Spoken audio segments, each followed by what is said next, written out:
Hi guys, this video is an interesting way of keeping warm in a hammock at winter. I'm Bob Outdoors. I do a lot of outdoor camping. This is one of my videos where will explain how to keep warm and some tips that I've learned through wild camping. And now for the tips. Subscribe.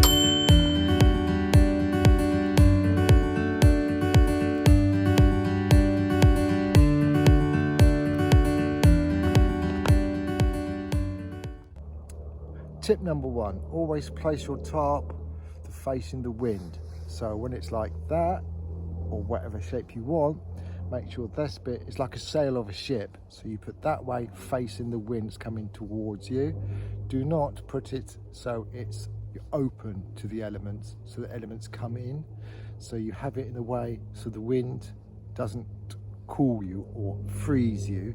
You want it in a way so the wind doesn't actually come in and into your hammock to freeze you.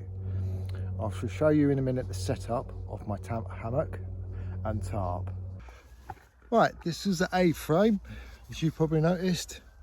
This will keep the heat in a circle format like that. It's basically like a tent, but it will keep most of the air in and the heat inside. I've got some little adaptations that will probably work, so it will cut this end off. Oh, sorry. That end will be cut like a little doorway. I've printed some stuff off so I can actually widge it like a door. I'll show you in a minute. But that's basically what this A-frame will do. It will keep the heat in. I will be sleeping where my head will probably be, here. And basically everything, the heat will rise, it will bounce back down and do that, hopefully. But that's the idea of it all. I've just got to put some more tent pegs out. I might do it as a lean-to for the moment, and later on at night time turn it down into an A-frame, so it'll keep the heat in for me at night time. There you go. There you go, guys. My hammock is up. I've done it as a lean-to so you can see what it's like. It doesn't look so claustrophobic for you guys. This is my under blanket, and underneath, inside the under blanket, on my head, I've got my woolly blanket again and my sleeping bag. Woolly blanket, sleeping bag. I've bought another sleeping bag I'm going to put over this, so I'm going to be cocooned. I'm hoping. Like.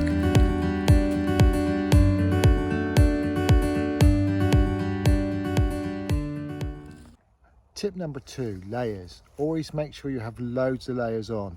I mean, I've recently bought myself a fleecy jumper with a zip at the front to trap the air. I've also got my little puffy gillet jacket, what I will put underneath this. This will go over. I also got long johns on. My German Flecktarn trousers, what actually has little cool core ties, so it actually traps the air in my legs, so I'm quite warm actually. Pack socks, extra socks, thick socks. Put 2 layers or even 3 layers of socks on. Keep your feet warm.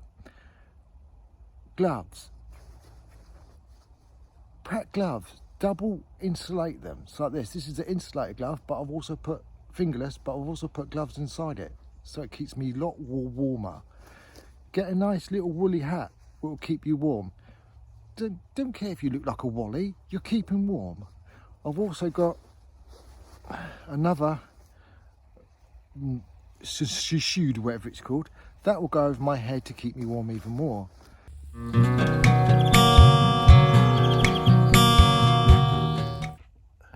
Just can't beat it, can you? An open fire. Yeah, some of the wood a bit damp, that's why it's giving me a bit of a smoke screen. But yeah, you just can't beat it. Pardon me. I'll be cooking some sausages. Got a bit of peckish. I thought I'd try it out, then I don't have to start panicking making the fire at night time, going, no, it's not working. You know, I can't turn on the gas, Mark 5. Thought I'd get it going now, Then I can just keep an eye on it through the evening and I've got something to stare at. Oh.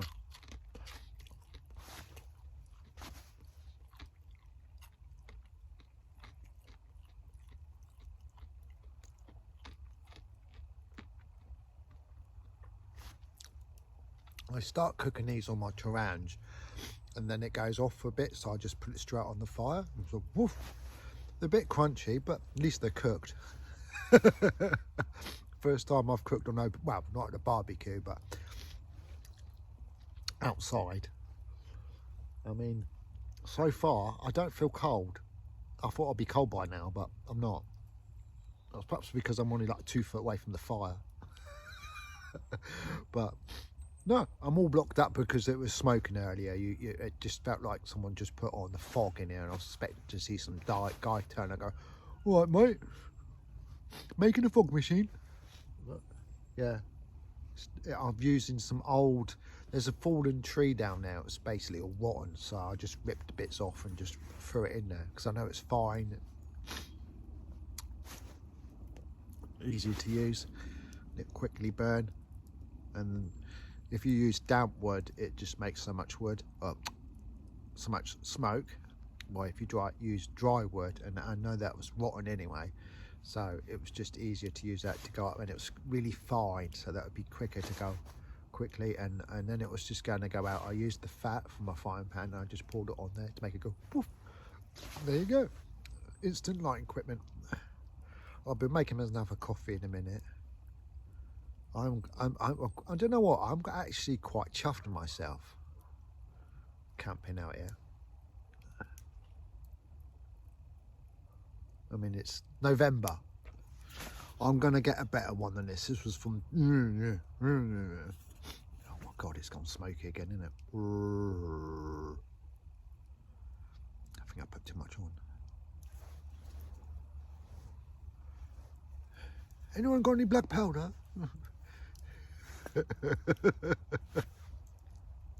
This is not how to have a campfire. So all your tips, what was earlier, forget about it. This is how to make a smoke signal if you wanted to get someone's attention in the woodland.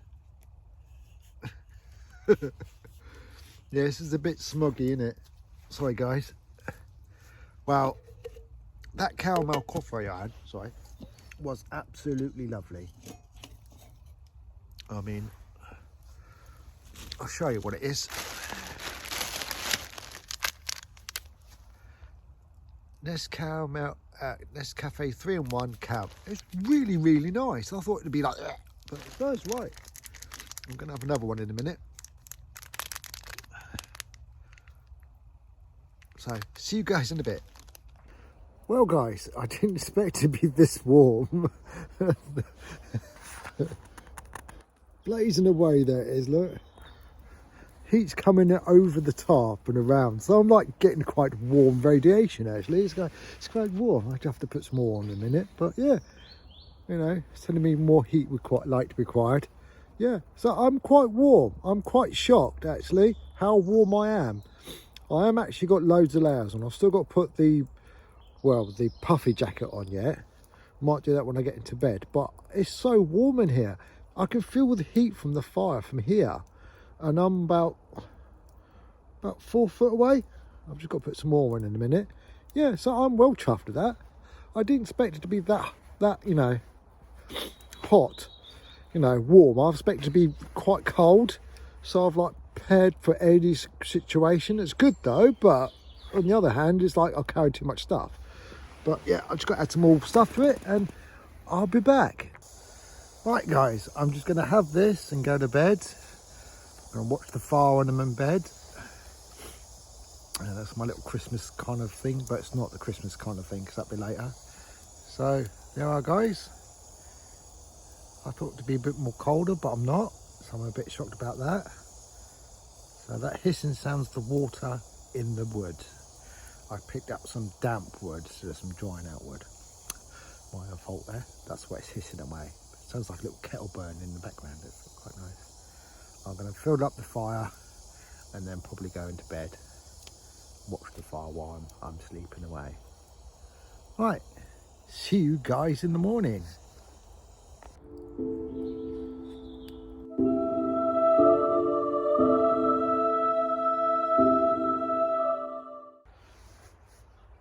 Morning, guys. Wow, I like to say that's the second bizarrest camp out I've ever had in winter.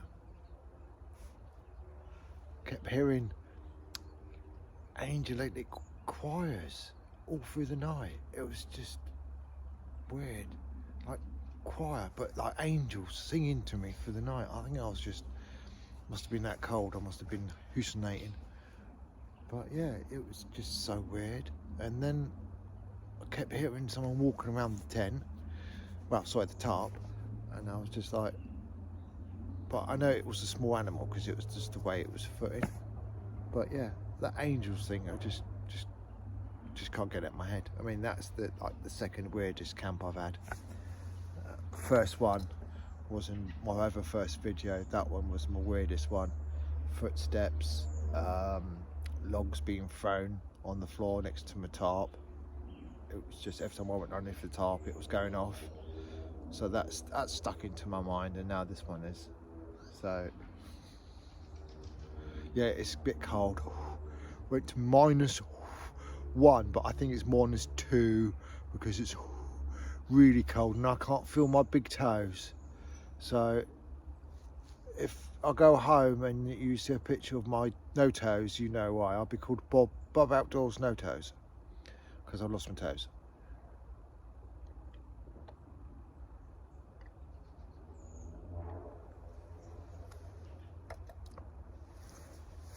Right, I might have another coffee because that, yeah, it went really cold last night. I looked at the weather map and it said 0. I thought, brilliant, it's enough. Now, got up here, got in the tent, had a look, -0. Yeah, so I was a bit like getting cold, freezing. And why is it, right? When you're at home, right, you don't need to go to the toilet when you get into bed, right? But when you're in a hammock, you want to go, and it's not just once, it's like 3 or 4 times you need to go. Why? I just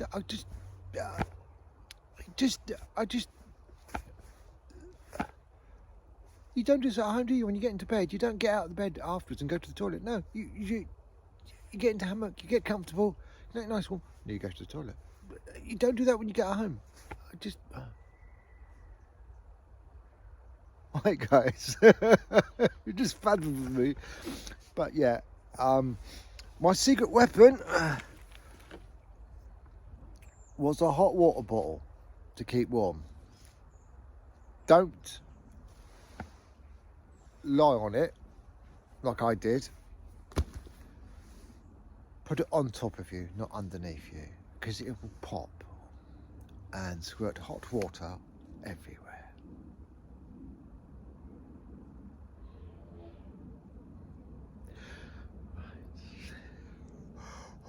Yes. It's really cold now, isn't it? Right.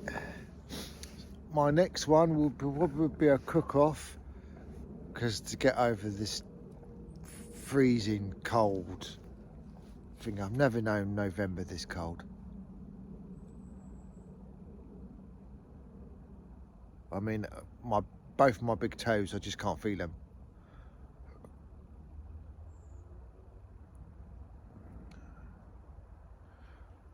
Right, better go back to normality. My next one will be in December. I have a new place to go. Keep an eye on this one. It'll be a walk and a cook-off. And then after that, it could be something else. But stay tuned. The little bell at the top there, click on that. See that, guys?